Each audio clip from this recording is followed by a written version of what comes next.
Well, buenos dias, Katelyn.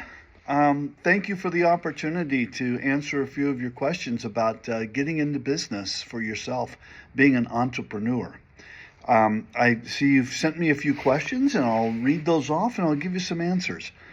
Your first question had to do with origin and vision, and your question was tell me about the moment you decided to take a leap and start your own business or businesses.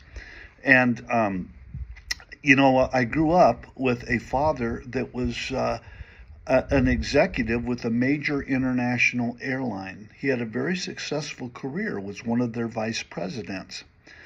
And yet, when he had the opportunity at age 50 to take an early retirement, he decided he wanted to, instead of building up a business for someone else, he wanted to build one up for himself.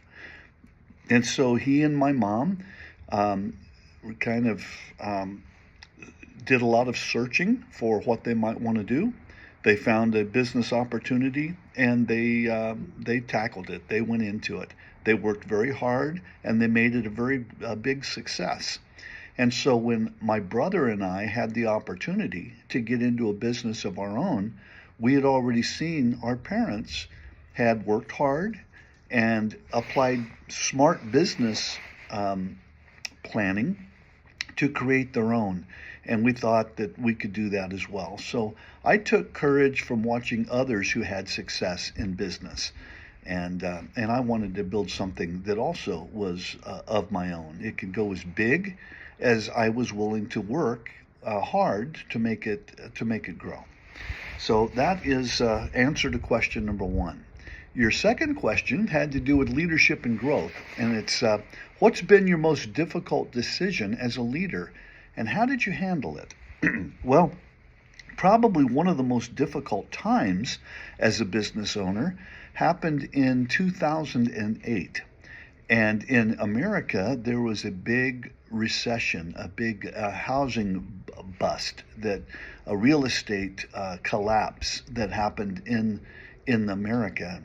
I heard it happened around the world, but I had a mortgage company at the time that lent money to people to buy homes. Suddenly, home values fell way down low, and the nobody was getting loans.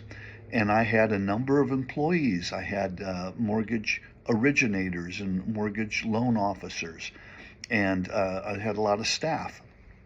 And I didn't want them to lose their jobs, but there was no money coming in. And so the difficult thing was, how long would this last? Would this just be 6 months? Would it be a year? How much savings will I have to be able to make it until money comes in again? So I sold off a lot of properties. I did all I could to keep my people employed for as long as I could. But eventually, when the economy did not turn around for a long, long time, I had to close that business.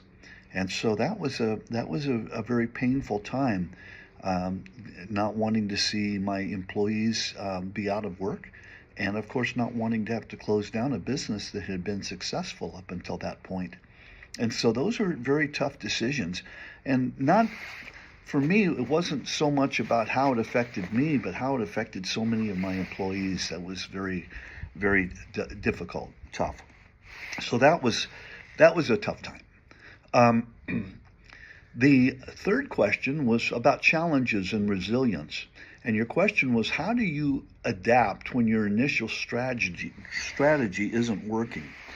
Um, for 25 years, I had tire stores. I had 11 tire stores in Las Vegas. We started off just selling tires.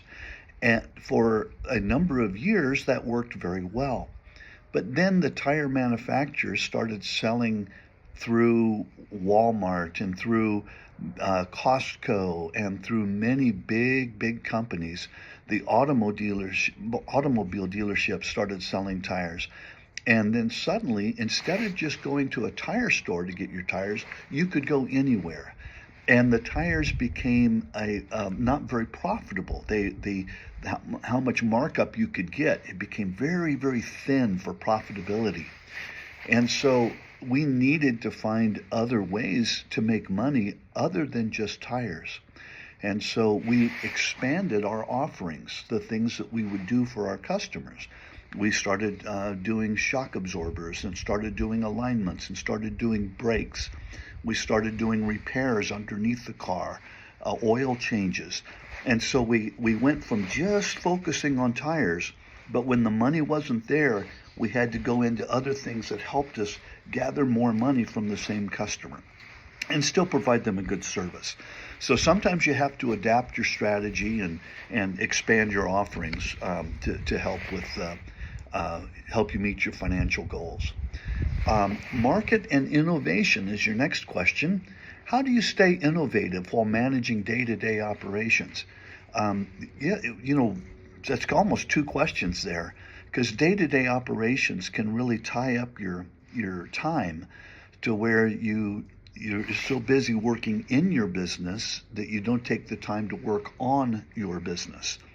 And so it really does take discipline to take a time out to let the employees run things while you step back and look for opportunities on a bigger level. But one of the things I've learned is to associate myself with others attempting to do similar things to what I am doing. And so other people in the same business, through perhaps a business association group, it can be through business commerce organizations. I was a part of a franchise organization, and so there were people in other cities in America doing the same thing I was doing with the same kind of business. And so I would try to meet with them a lot so I could steal their thoughts and their brains. And I would go and visit their locations to see what they were doing to be successful. It's easier to borrow an idea than to try to reinvent every good idea that ever happened. And so stealing or borrowing these other ideas really helped me, because I looked really good because of a number of different ideas I had taken from so many other people, and it made me very, very strong. So borrowing great ideas is a great way of doing it. Your next question was personal development. What skill do you wish you had developed earlier in your journey? Oh, I'll tell you two. One of the most important skills is accounting. Really understanding how accounting works, the financials, a profit and loss statement, a balance sheet, cash flow projections. All of these things are so important, and really understanding how they work in a business is key. And it took me a few years to really get on top of that. Yes, you can hire an accountant, you can hire a bookkeeper, but at the end of the day, you're the one that needs to know how it works and why it works. So that's important. The other thing that's more important for an entrepreneur and business owner than in any other pursuit is self-discipline. Because you are your own boss, you can slack off. You think you can slack off. The tendency is nobody's making me show up to work on time. Nobody is making me stay an extra hour to do things I needed to do because I'm the boss. Well, then you're a lousy boss for yourself. You need to be disciplined to do the things you need to do. And so when you say you're your own boss, you're only going to succeed if you're a tough boss on yourself and make yourself do the things that you need to do. So the next question that you had was team building. What's your approach to hiring and how has it evolved? Well, I think I used to look for the skills I was after, somebody that has already got the experience in the things I'm looking to do. If they're a marketer or if they're a salesperson, I wanted them, well, tell me where you've already done this. But I've come to learn that it's easier to teach the skills than it is to teach a personality, a character, the part that's within. And so I now look for an aptitude, somebody that that has an ability to quickly learn, an attitude, somebody that's eager, somebody that's friendly, that just has a face that you like, right? Not because they're handsome or pretty, but because they look you in the eye and they've got a smile and they've got a brightness about them. You want personality. And so if you hire good people, you can teach them the skill sets that they need to help you raise your company, because your company will only go as high as your people will let that happen. Last, or not last, but next to last, year 7, future outlook. What's your definition of success now versus when you started? Well, I think that at first I was focused on the elevating myself, my income, and my success. And eventually you realize that it is about elevating the success of everybody on the team, because I can go so much higher myself when others come with me. When I help others advance in their career, that pushes me up as well when it's my business that they're working in. And so being focused on team and not focused on myself is one of the most important things that I've learned on that. And then lastly, number 8, practical wisdom. What's the best piece of advice you've received that you've actually used? When I was just in college, I had a man I respected very, very much, a teacher, a mentor.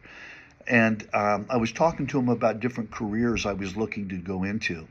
And I forgot what career I was looking at the time, but I asked him if he thought there were already too many people in that field, in that market, in that trying to do that same thing, competitors. And he said to me, Wes, it doesn't matter how many competitors you have in your market. There's always room for the best. And so your decision is less about how many competitors are there, but how willing are you to be the best at what you do, so that customers, clients, they wouldn't want to go to anyone else because of what you've built and who you are. And so that really has helped me to not worry about somebody else building a store like mine on the same street as mine. Yeah, there's competitors, but there's room for the best if that's what your commitment is to be the best.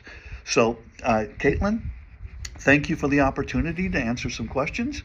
And I wish you all of you success as you look at perhaps going into business for yourself. Best wishes.